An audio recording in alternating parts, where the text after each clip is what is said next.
this is a good thing. Like, it's good. Like, if you're an international tourer, you can't come to this country and just bring your own. Like, we have a strong music industry that we stand up for as well. We support our music industry. That's what we do in this country. We're not just, as we have so often been, just like a conduit for American and British culture to travel around the world and then just expose itself in the same way in a different area. We have our own culture here and our own products, and we want to showcase them as well. And if you want to come to you have to bring them along with you. This Michael's rule has 3 main pillars. Every international artist must include an Australian artist among their opening acts. The Australian artist must appear on the same stage as the international artist using reasonable sound and lighting. The Australian artist must be announced at the same time as the tour so that they benefit from all marketing and promotion. And that's another thing. So I like that. Quite simple and quite good. It's good policy. Somebody that I used to know by Gautier is at number 8, which I didn't even know Gautier was Australian. Didn't you? No. Oh. I thought he was, I don't know, like Swedish or... No, it's more Gautier too. Yeah, I don't know. Sounds like something I'd find in IKEA. Gentlemen, this is Democracy Manifest. I went go-karting over the weekend. First time I'd done it, probably in 3 or 4 years. That's actually not bad. Like, the last time I did it would have been, I know exactly the last time I did it was because I loved it so much and I haven't done it since. It was my KFC day staff party. I forgot you worked at KFC. I didn't. I still... You didn't? No, like, I didn't forget that I still... Oh, I thought you were saying, no, I didn't work there. No, I did work there. No, it's just every now and then I get flashbacks because you used to be able to, at the end of the night, take back home whatever chicken was left. Mm-hmm. And, you'd load up a literal bucket and take off. And then I had to stop myself because I was taking home too much chicken. But nowadays, it's been, more than a decade. I would love to have that chicken. Yeah. So it's grass greener. But anyway. Well, I used to work at Karts Pizza, and as part of our payment, which, we can... questionable the legalities practices around this, so don't come at me. But we'd get a free pizza at the end of every shift. What's there like, we'll just cut your base rate, but we'll cut you a base of pizza in. Yeah. That is hairy. And I mean, that pizza at the time I was like enjoying, but obviously if you work 3 or 4 shifts a week, you don't really want pizza at 10 o'clock 3 or 4 nights a week. So you say, no, not tonight. But man, if I could get a free pizza once a week nowadays, I'd love it. Ooh, particularly like crust pizza is pretty good.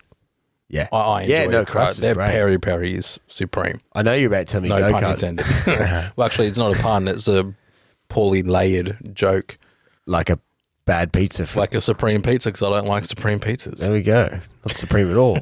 I just said, before you even get to your go-kart story, the other day... I mean, I don't have to get to it. It's fine. I am keen to hear it, though. But I swung the door open to take the bin out, and what do you see on the doorstep? Domino's boxes, just unattended, still warm. And we've just recently moved back in. Wrong house delivery? Yeah. We've recently moved back in with my partner's parents. And there's like a duplicate street in Terrigal, but like it's kind of within a village. Anyway, let's not dox yourself. Yeah. Yeah. So that's on the doorstep. No sign of anyone around. And it just basically was a free feed. Happy days. Yeah. Just delivered. It's still warm. I ate it the next day, but it was like, that's pretty cool. Like I wouldn't call it a fantasy that I have, but it's something that I would like to happen to me once, where delivery driver's already gone. You have no obligation to call Domino's and be like, hey, this has been delivered to the wrong address. Or if you do, they'll probably go, it's just keep it. Because by the time they come around, pick it up, and then drop it off to the correct place, they're going to be cold anyway. They have to remake it. So it's almost like you have no guilty conscience of taking those pieces. That's how I saw it, because it's a victimless crime, because Domino's, they're a multi-billion-dollar behemoth. The person would have figured out probably before I found their food that their food was either taking too long or whatever. I got to the bottom of it. And they're not going to come back and pick it off some random's doorstep and then drop it to the right place, because what if I'd, put a pube in it? Well, that went somewhere. I was not expecting that. I had wasn't pube related, but about delay related. When I worked at this pizza at Crust, I was a delivery driver, and I once got really annoyed because I put the address into my GPS and I thought, why the hell are we delivering all the way out here? So I was based at the East Gosford Crust. I then moved out to the Terrigal store when that opened, but it was on like Pacific Highway, which there's 40 of the same numbers on Pacific Highway, just in different suburbs. And I didn't look at the suburb. I just clicked on the first one that came up. So I was driving all the way out to, I think, Foresters Beach. I think, why the hell are we delivering out here? Why have I gone all the way out here? I was only meant to go to Arana Heights. So I drove all the way to Forries, realised, oh, hang on. I think I knocked on the door. Or maybe I realised when I was out there that this is taking too long. This can't be right. Double checked the receipt. Oh, no, I was meant to be at Arana Heights. Looped back. Bless the guy who I delivered the pizza to. He was very forgiving and understanding of the circumstances. But Not hangry, basically. he was probably over hungry at that point, so he probably didn't feel like, when you get too hungry, you don't feel like eating. Yeah. He might have gotten to that, but the pizza was definitely cold. Yeah, those heat bags weren't the tech that we've got now. They were pretty decent, but they don't really survive 2 hours. And it wasn't 2 hours, but it was a long time. But speaking of driving around, hey, you brought it around. I did go-karting over the weekend. So it's different because the first time I did it, it was petrol outdoor. This time it was electric go-karts and indoor. It was for my Bucks weekend, and I came second, which I'm pretty impressed with. But on your own Bucks, were you a bit disappointed that you didn't? No, because the mate who came first, he who's been go-karting before? And I was like, yeah, once, 4 years ago. He goes, oh yeah, I do it. Not regularly, but he's done it a lot. Yeah. So I wasn't too upset losing to him. That's fair enough then. Was it a lot of fun? Because it's like... It was a lot of fun. You can drift them and you can actually have a good crack in them, especially once you're of driving age, which we certainly are now. Yeah. Because prior to my last experience, before that, I wasn't driving. So it was like coming at it with actually car driving. Yeah, and I'm quite into F1 as well, so I watch a bit of motor racing, so I know, the racing line and the different things you're meant to do in it. So I felt a bit like doing Max the tyre Verstappen. warm-up thing. Well, it's actually, I can appreciate the tyre warm-up now because on the first couple of laps on this go-kart track, on cold tyres, you couldn't go flat out around a top section. But after a couple of laps and your tyres were warm, you could go flat out around the corner. There we go. So it really does make a difference. Camille Ricciardo. That's me. We're about to see you in the Grand Prix. Yeah, maybe. Third Aussie on the grid. But that was my little sort of tangent to start the podcast, which I feel like most of these music news podcasts will start with a little tangent. Maybe we should have in the description, actual story starts at 6 minutes in if you want to skip ahead. Yeah. Look, if you've stuck with us this far, then you deserve it.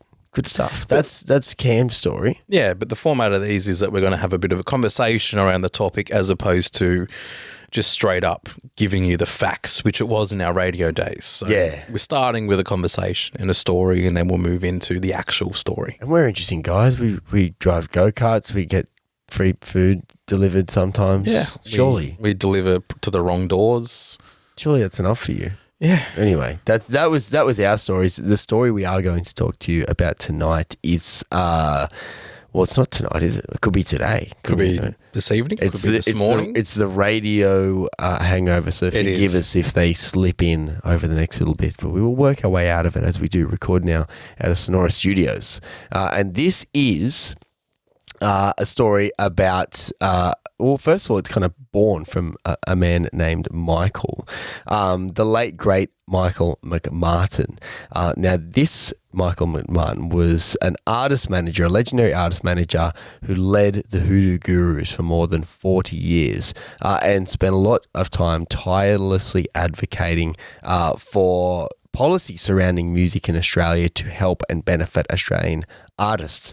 The story we're going to talk to you about tonight, we actually have a degree of closeness to via Marshall Cullen. Yeah, we haven't just read this online and we're running with the story like would normally happen, but in this instance, we've actually had private and recorded conversations around this topic with, the man you said, Marshall Cullen, who runs and operates Damien Gerard Studios out at West Gosford, which is where we recorded our studio sessions videos on YouTube.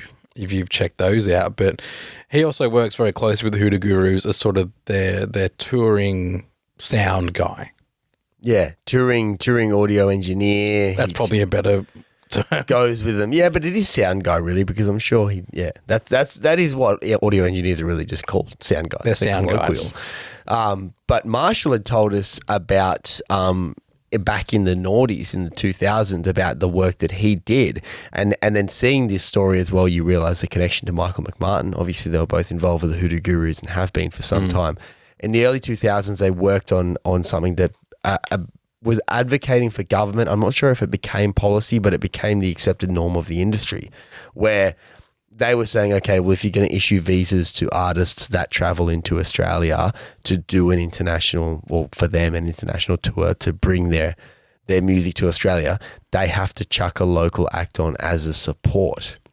Which makes complete sense to me, I think, because and I'm sure we'll get into it, but when you look at some of the bigger artists who come over and tour Australia, if they have a local supporting them, it's a huge get for the local artist, regardless of how big they are already in Australia. I think if you're supporting an international act, it elevates you a little bit, perhaps, in the Australian culture. The way that we perceive our own music over here is almost like you're not important, or you're not worth our time until you're recognised overseas.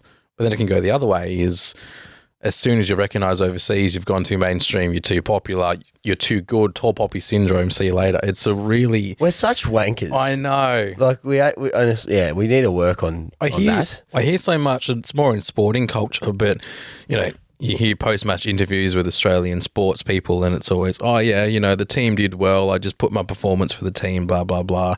And then you hear post-match interviews with NFL players or NBA players, and like, I was on fire tonight, I was so good, blah, blah. It's very, like, the culture over there supports people being brazen and uplifting themselves. But over in Australia, you go, oh, God, that guy's up himself. Yeah. Like, it's a very different, and it's sort of similar in music, where I feel like the more popular you get in America, the more they will sort of champion you as one of their own. Yeah.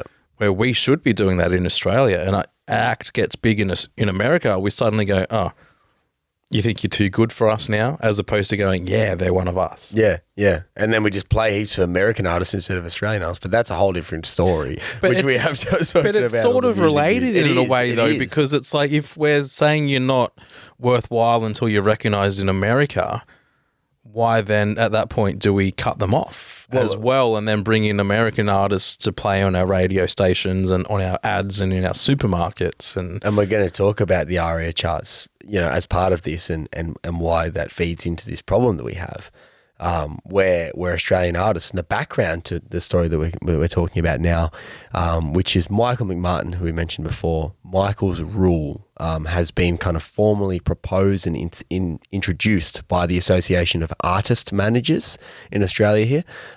So they've unveiled Michael's rule in a bid to get more Aussie artists supporting international tourists. So this is a reimagining, or just a reintroduction of that same rule that our friend Marshall Cullen and Michael McMartin, the late Hoodoo Gurus manager, were championing way back in the 2000s. But the background for this, is very important, because if you're a regular listener to the Homebrewed music news, then you would be aware that Aussie artists are facing a very tough local environment right now. We've got large-scale music events and festivals continuing to postpone, scale down, or outright cancel, as we've seen a lot of. And on the note of ARIAs, popular music charts are seeing historical lows when it comes to Australian representation. So much so that there's less Aussies on the charts now than at any time since the 1960s. That's a long time. Years. Australian artists pretty much didn't make, or they did, but barely made a dent in the year-end charts for 2023, which we did cover in a previous music news if you want to hear exactly the facts and figures on that. Just 4 Aussie albums cracked the top 100 this year. led by In Excess, which is not necessarily an emerging Australian artist by any means. And only 3 Aussie-made singles impacted the top 100, none of which were released in 2023. So this is what we spoke about towards the end of last year in the music news, that the only Aussie tracks that were making the ARIA charts were tracks that were released years ago. So I can't remember the exact. Do you remember the song? There was one particular song that was having. I do, because I've got it up in front of me. So I'm looking at the top 20 Australian singles for the week of the 6th of May 2024. So for this current week, inside the top 5, so number 1 is Stumbling In by Cyril. Number 2 is Riptide by Vance Joy, which has been in the charts for 301 weeks. So what's going on there? Like, I'm not on TikTok, but it's not a TikTok. It's not a TikTok. No, it's not. At least not on what I'm seeing. It's not popular on TikTok. And this is like Vance Joy has released many songs since Riptide, many songs which are also very good, if not better than Riptide. But and this also ties into the whole commercial radio. We're following the charts thing, and the charts are dictated by commercial radio. If you're hearing Vance Joy on commercial radio, you're hearing Riptide. You're not hearing one of the newer tracks. Yeah, it's a vicious cycle we have found ourselves in. That the only tracks, and it's amazing that Riptide is, because we spoke about this story at the end of last year. Nearly 6 years. It's been there. It's 301 weeks is 5.7 calendar years. So we're over 5.5, bordering on 6 years of Riptide being in the ARIA charts, and it's currently at number 2 on the Australian charts. That's like quite an achievement for Vance Joy, and this is no shade to our good friend One Chance Vance, but Vance Joy has released fantastic music outside of it, as you said, Cam, and yet that song persists. Obviously, it's an enduring song. It's got longevity, but the fact that we don't have any newly released Australian music making the charts much at all anymore is cause for concern. So we've got this perfect storm. Well, can I just run through some of the others in the... So in at number 3 is Dom Dollar Saving Up, which was released last year. Aussie at least. In the Australian top 20. Yep. Number 4, AC/DC, You Shook Me All Night Long. Is that just released? Yeah, in April, I think that came out. Okay, sweet. Troye Sivan at number 5 with Got Me Started. The Kid Laroi and Justin Bieber with Stay, so that song's pretty old as well. Empire of the Sun, Walking on a Dream at number 7. Don't get me wrong, banger of a song, but not a song I'd expect to still be at number 7. They've also got a new one out too. Exactly. Somebody That I Used to Know by Gotye is at number 8, which I didn't even know Gotye was Australian. Didn't you? No. Oh. I thought he was, I don't know, like Swedish or... No, it's more Gautier too. Yeah, I don't know. Sounds like something I'd find in IKEA. AC/DC Thunderstruck in at number 9 and AC/DC Highway to Hell at number 10. Go Akadaka, they're still smashing it. Tame Impala, The Less I Know The Better at number 12. Just throwing that out there. Royal Otis, Their Like a Version is at number 14. Dom Dollar Rhyme Dust at 15. Confidence by Ocean Alley still in the charts at number 16. Dance Monkey by Tones and I down at number 20.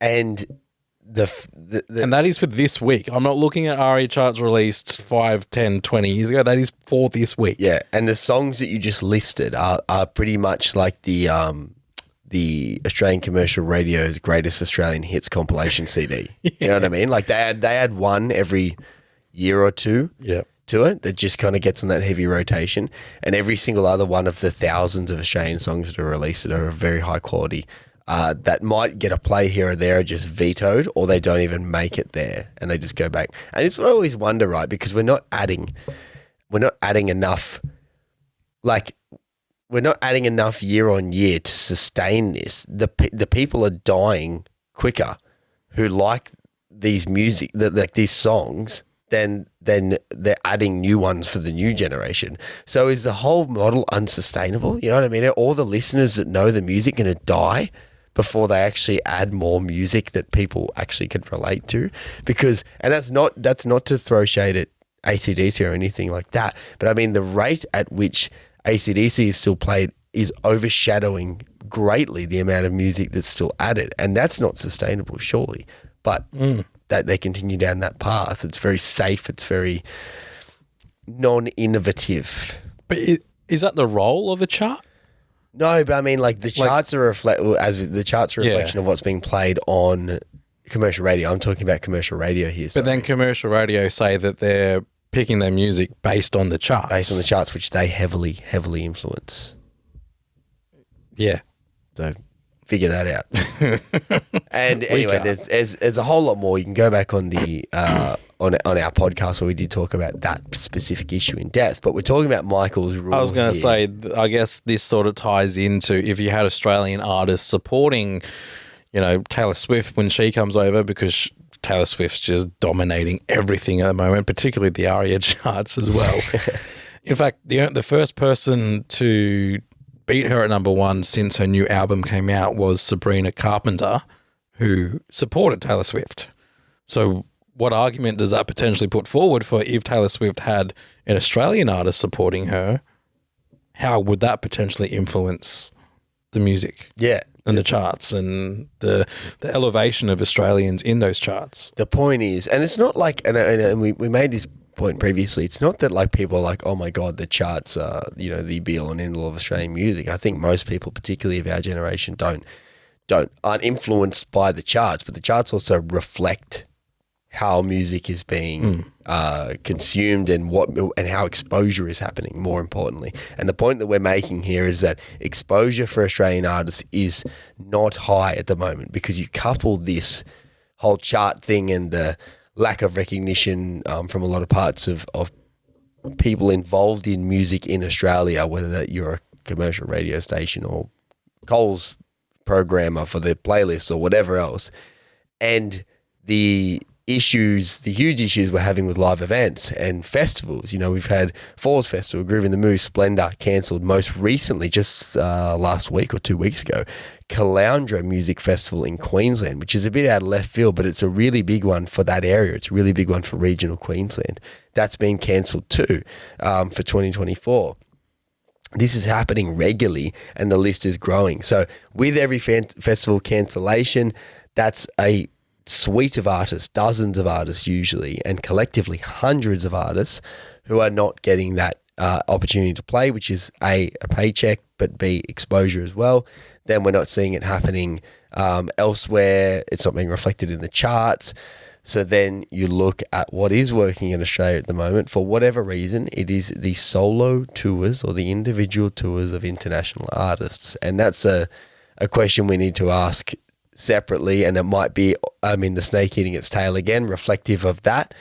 But if you want to get Australian artists exposure, when Taylor Swift comes to town, you should be chucking an Aussie on beside her. And as an artist, I can't speak on behalf of them because I'm not them. I don't care. Wouldn't you want to? I don't care who you are. If you're supporting Taylor Swift, you will be pinching yourself. Yeah, no, but wouldn't you, as Taylor Swift, wouldn't you want to okay, I'm going to this country, I'm a hugely successful billionaire artist. Don't don't bring someone along from America who's already really successful, both in the country you're going to and in your home country. Bring someone along from that country. Use your success to promote people all around the world, because that's the beauty of music. Idiot. My only potential flip side to that, and this is as someone who is being so supportive of people, with Taylor Swift bringing in Australian artists, and someone who thinks that there should have been an Aussie on the bill, but I guess the only flip side to that could potentially be, because of how big she is, it might be if she can bring someone who she's friends with from America. I know her and Sabrina are friends. It might be a better experience for her, or a safer experience for her, because of potential, you bring someone who you don't really know, but you like their music from a different country, how that could potentially impact the Taylor Swift live show. I don't know. Potentially. That's just playing a bit of devil's advocate. Yeah, potentially. Yeah. Just because of the scale of how big she is and her fandom around her, maybe it was a safer and more enjoyable option for her to bring in a friend who she can hide away backstage with and be friends with and have a conversation with, and because she knows her a bit deeper, then I don't know. But at the same time, You're a if billionaire, mate. Just bring your other friend who isn't a musician with you, if you're really worried about that. But you're also on big bucks, I know, and the impact that it would have if we had an Australian supporting, even so I know there was a petition for G-Flip to support Taylor Swift because G-Flip's like a version, G-Flip covered a Taylor Swift song. That would have been awesome to see, and G-Flip's already massive here in Australia, but it would have elevated G-Flip again and elevated G-Flip onto a level that, as big as G-Flip is, there's still members of the Australian public who don't know who G-Flip is. Yeah. It would have just elevated again, and that's the impact that it could have. Yeah. Yeah, absolutely. But yeah, it's not what we saw. And so when we talk about this Michael's rule, the Australian Association of Artist Managers did unveil it at the 2024 AAM, which is the Association of Artist Managers. They presented Michael's rule and they said for them it's a policy that would ensure at least one local artist would be among the support acts on every international tour. And this isn't to say that it doesn't happen already. So Annie Hamilton, for example, big fan of her stuff. I think it was the National she was supporting when they were in Oz recently. Pink even had Tones and I going around with her as well. The chat supported Foo Fighters when they were over. So yeah, there are examples of it happening, but it just feels like, when Blink-182 came to Sydney, they had Rise Against support them, which my inner teenager loves that combo. But how cool if you had like an Aussie punk band supporting as well. Yeah, of which there are plenty to choose from. So the idea of this, of course, is to get Aussies on the bill of international tours. So this Michael's rule has three main pillars. Every international artist must include an Australian artist among their opening acts. Tick. The Australian artist must appear on the same stage as the international artist using reasonable sound and lighting. This is a bugbear that I have. I notice when I go to festival or go to gigs that the support act will be backlit. The audio is typically much similar, but just visually, like if I've gone to a film, the support act, and then I go to film the main, I'm like, oh my God, the main act, it's, understandable, it's their tour, but there should be some level of parody, I think. Yeah, sometimes it's like they're just playing in front of a black curtain with their like little spotlight flag that's there. Yeah, just spotlight, their little flag that's got their like band logo on it. And it's like, man, come on. I know there has to be, there doesn't, but I know that there is distinction, between who the headliner is and who isn't, and that's fair enough. But we should allow them to just put on a good show. The third pillar is the Australian artist must be announced at the same time as the tour so that they benefit from all marketing and promotion. And that's another thing. So I like that. Pink and Tones and I, for example, great that she brought Tones and I. I'm not having a crack at Pink here, but this wasn't announced until, well after the tour dates. It was just before it started. And we see this a lot particularly with those bigger shows that they haven't locked it TBC. in. And it's like, I get that it would be hard, but also if you've just arranged a world tour for your artist, I'm sure you could, figure out the support in Australia at the same time to benefit from it. So they're all reasonable things. And of course, the idea is to give Australian artists more exposure and also just that more lead time in. So you're talking about first getting them there on the bill, getting a high quality performance, and then getting it when they are announced to be on par marketing wise or as available marketing wise as the headliner. So every time you see this show, that's who's supporting it, which is, it's quite simple and quite good. It's good policy. Yeah, and I think if you can encourage that, like a good support act makes me go early. A good support act sometimes makes me buy a ticket to the main. So I think I've told the story before, but when I saw the Wombats, I saw them twice. The second time I saw them, I booked because they were supported by the Vans and Jaguar Jones. So two awesome Aussie acts. The first time I saw the Wombats, they were supported. I saw Bastille, and they had EVRE supporting, which is when I first got exposed to EVRE, who we've since, we played on the radio days and we've interviewed her as well. But if she wasn't supporting, there's a chance I might not know who EVRE is. So these are the little impacts that being a support act can have. So it either makes you want to buy a ticket because, yeah, I've seen the Wombats before, but the Vans and Jaguar Jones supporting, what an awesome night out of seeing live music. Or, okay, I'm seeing Bastille, yeah, I'll rock up early, or I'll be honest, I only saw the last song that EVRE performed. But it was enough. I was a bit late, but I saw one song and I was like, this is cool. And it was enough to sort of get me exposed to her music. Found out she was a Coastie, which obviously helped in the exposure for Homebrewed, but these are what it means to have an Aussie supporting. Yeah, and the same thing happened to me with Slum Sociable, who are no longer together as an act, but I can't really remember who I was seeing, and they were supporting him, and I was like, man, these guys are unreal, and I loved that. But I still do listen to their music, even though they're not together anymore. They were really, really cool, and again, just opportunities that wouldn't have happened. So these are, and what we're just, I mean, the Wombats are bigger, but the gig I was at was at Oxford Art Factory, a small venue. So you can imagine the scale of dragging out, not dragging. I keep saying dragging. I don't mean it so negatively. It's just how I'm expressing myself tonight. It feels like an effort. Yeah. So you're paying for an American to fly over, stay in hotels, and travel around the country with you, as opposed to picking someone who can drive themselves to the venue and do a sound check and put on a hell of a performance. Yeah. Then I mean, not that money's an issue for Taylor Swift, but the point is, you can imagine if I found Slum Sociable amongst 60 people in Oxford Art Factory, that how many people would discover X artist if they're supporting Taylor Swift in front of 60,000 people at 8 dates across the country. It's quite easy to see how quickly that could be transformational for artists, and it's also about recognizing our own here in Australia and backing our own. And that's where it's like what we're talking about with Michael's rule. That's not policy. Like, that's not going to be government policy. What they're doing is they're using the Australian Association of Artist Managers to present it, and then they're going to strongly encourage and kind of lean on the industry itself to say, hey, you should voluntarily make this a policy that you work by. So with Michael's rule, they're not this isn't policy that's at a government level or anything like that. They're just going to be like putting pressure on the industry and encouraging the industry in whatever way to do it.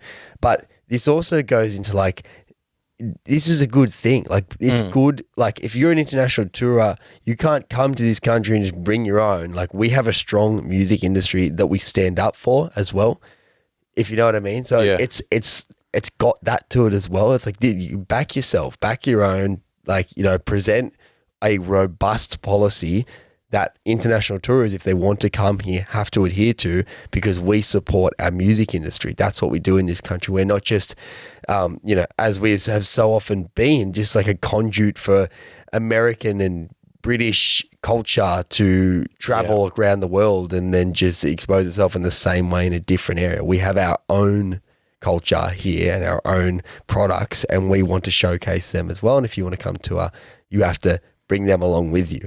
Which is, I think there's strength in that too. It's about backing yourself. And our product's bloody good. It is as well.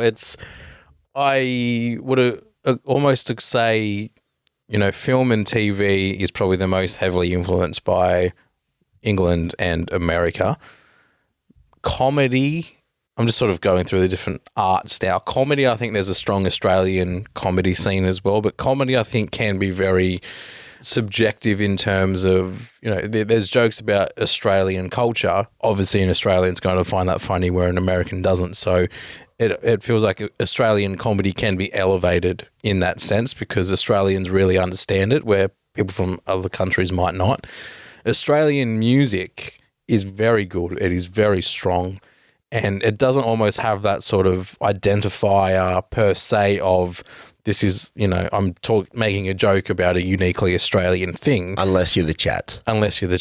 I've been drunk in every pub in Brisbane is very specific. But the point I'm making is that music is almost, they say it's a very universal thing. But to your point about Australian music culture is we do have a very rich culture here, and it needs to be supported within first and foremost, but also from anyone coming into the country, so we can boost it together. And let's be honest, the industry really needs it right now because we are struggling. Well, the AAM describe it as a crisis, and they're saying, because we talk about what Marshall and Michael, who the namesake of this rule, they're calling for this voluntary code, which was widely accepted in the 2000s, and they're saying to be reinstated at this time of, quote, crisis for the homegrown music community. Because what we laid out at the start of this chat, not the go-karting bit, but the bit about the charts and the festivals and the live opportunity, getting more and more diminished, that is it's a crisis point. We were at a crisis point during COVID. We were at a crisis point during the friggin' lockout laws. It's been, at least in New South Wales. And then we come out of here and another crisis emerges because it costs bloody $15 million to tie your shoelaces at the moment in this country. So people aren't buying tickets and events aren't going ahead. Anyway, there's a lot going on. And so that's part of the impetus for this. But I think the hardest part about what's happening at the moment is there's no real single thing that we can point the finger at and go, oh, well, that's why we're fine. Like COVID, obviously massive disruptor. We can't actually perform live. So that's why none of that's happening. That's fine. But now there's so many different things. There's so many layers where it's hard to just say, oh, that's the reason why it's failing. We're all good, happy days, just fix that one thing and we can go ahead. It's like, no, there is actually so many cracks forming in all the different foundations that is the Australian music scene that it is genuinely worrying that the whole thing could, I'm not saying it's going to collapse and crumble because there's still, I think, enough passionate and talented people working in the industry that it's going to prevail, but it is certainly so tough at the moment for everyone. Yeah, and we don't need to make it tougher, and there's simple things like this. Yeah, make it simpler. Make it a lot easier. And there's so many examples of this across the industry, which you have heard and will hear us harp on about in these music users. So I hope you're enjoying it and it gives you some food for thought. And with this, we'll wrap it up in just a second. We'll leave you with the AAM have insisted that if promoters aren't willing to jump on, it will start to lean on the federal government to intervene and to make it a condition of issuing visas that international artists touring Australia must comply. So I don't know how much political power they can pull, but that they're suggesting, and that would be, I would welcome that policy. And we do have governments that are, giving it more of a crack. Well, Albo is a self-admitted music head. He's a DJ, apparently. Was he? There's some photo or something about him DJing. I just can't really imagine it. But I saw him at, was it Blues Fest or Splendor? He was at some music festival in Byron Bay last year. Blues Fest. It was Blues Fest, yeah. He went on stage and made a whole big speech about, Australian music and how important it is and got a big cheer.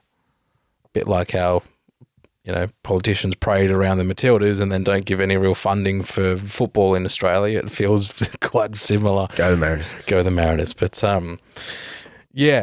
not the most... Yeah, it's not very happy. Well, it can be. If the policies or, what we're pushing here with Michael's rule is sort of implemented, then I wonder if, I remember, who was it that were doing the different, not tax cuts, but like the different financial implications for touring artists coming to Australia and then the splits between supporting artists and the headliners. That was that an APRA-AMCOS I think thing? it was an APRA-AMCOS. It was an Australian industry body who were pushing for fairer divisions between supports. Could we maybe implement something where we give the international act maybe we charge them a higher premium if there's no Australian act on the bill to try and incentivise an Aussie being on the bill? Could that perhaps be a way forward? We should get on with that, with your idea there to the I'll let Marshall know. Yeah, let Marshall know. But yeah, I mean, these are all ideas, and it's good to discuss this too, because it's like this is a we're discussing it now, and you're listening to it, and hopefully you're thinking about it too, as we are.